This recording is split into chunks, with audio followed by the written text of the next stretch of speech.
Sinjin's survival depends on what's locked in the muscles of his arms, chest, and shoulders.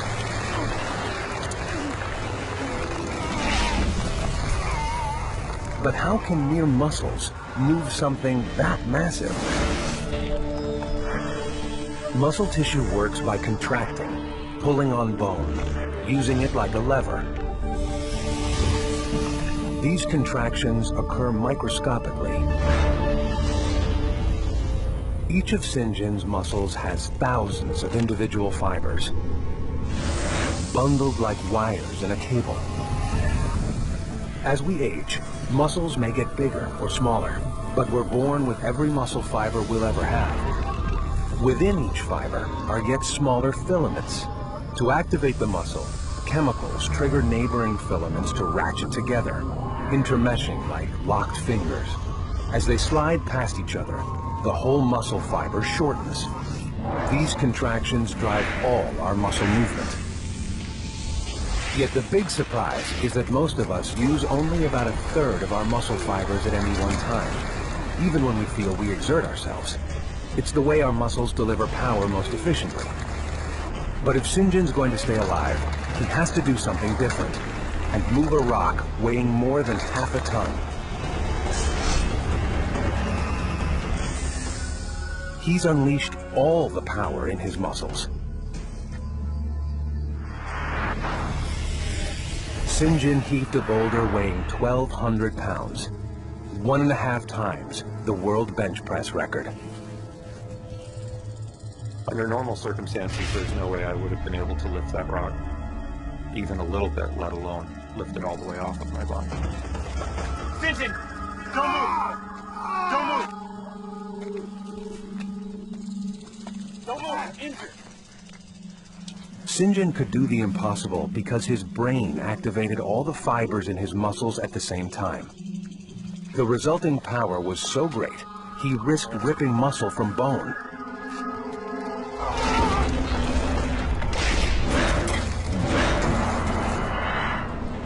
But in a flash of instinct, Sinjin's brain made a life-saving decision, triggering every single fiber in his arm and shoulder muscles.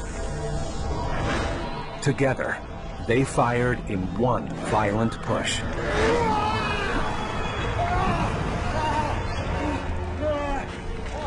Most people can't consciously or voluntarily make their muscles do that.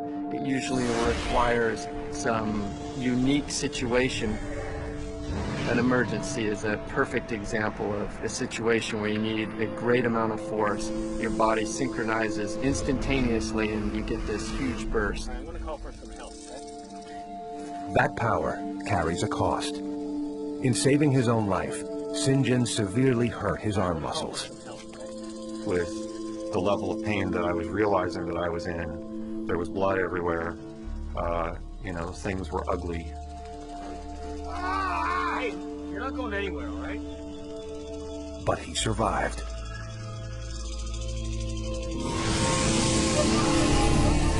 We carry awe-inspiring strength in our muscles that we can summon when we're pushed to the limits. But every day, every hour, our bones have to handle huge forces.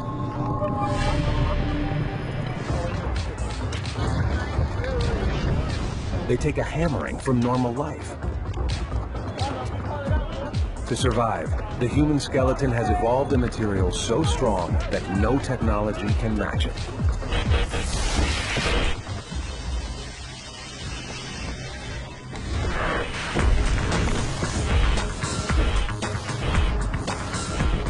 These street gymnasts are among the world leaders at free running, a sport that tests the body's flexibility to its limits. And it's only possible because our legs have high-performance shock absorbers. Running puts a strain on our legs 3 times our body weight. A jump can put the skeleton under stress equal to 10 times body weight. But the body has ways to handle such forces. On landing, leg muscles absorb energy. like giant elastic bands, so we don't simply collapse. The real key to withstanding shock is human engineering that modern technology can't match. Our knees. The knee bones are connected by ligaments, lengths of fibrous tissue that crisscross. As the joint flexes, they stretch. But ligaments are twice as tough as nylon rope, with a combined breaking strain of nearly a ton. At the joint's core, between the two bones, is a remarkable material. Cartilage. A mere fraction of an inch thick, it absorbs the impact's full force. Cartilage shapes the nose and ears and is made of collagen. But in our joints, cartilage has remarkable properties. A weave of collagen fibers is surrounded by 80% water. On impact, it acts like a water-filled cushion. Knee cartilage is so strong, it can bear 7 tons before it gives way. What's more, on the pad's surface, collagen fibers are uniquely arranged to make it almost frictionless. The knee bones roll over one another like well-oiled bearings.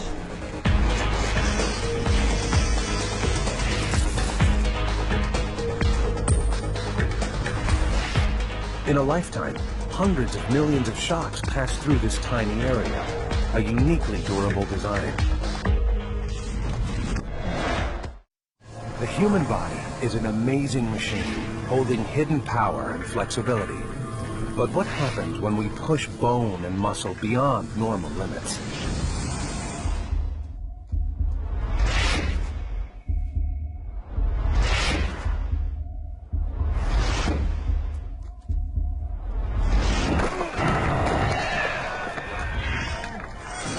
You'd think serious injury would stop an athlete in his tracks.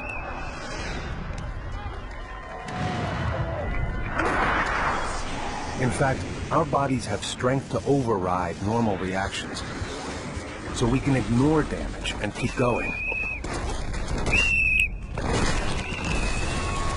But we only do this by drawing on a very special series of factors. 2 rival college football teams are battling it out. It was the first game of our season. It was in the 3rd quarter. I was the outside receiver. Trailing in the game, Cerritos College are fighting to get back on top. The play will have Ryan Petty receive. I caught what was called a out route, inside upfield.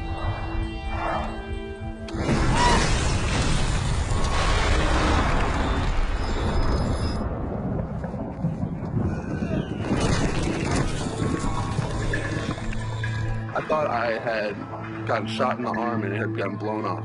That's what I thought I had done. So I thought it was something very serious. Some of the most pain I've ever had in my life.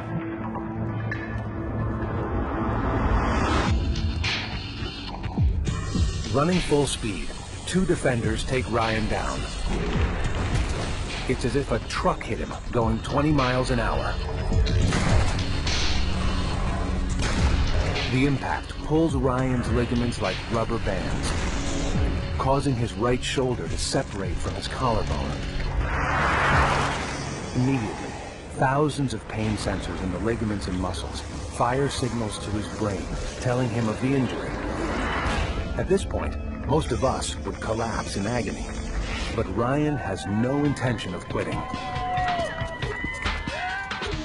and shuts out the waves of pain from his shoulder.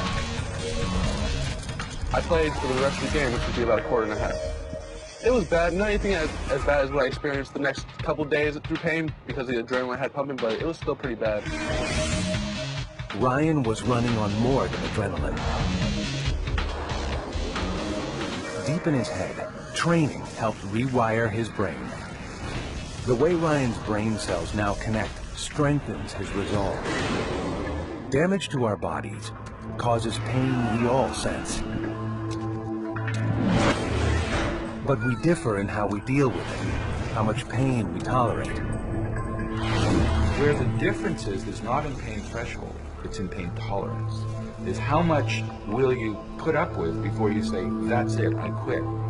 Football players have a higher tolerance. Clearly that's a learning component. If you're brought up and told that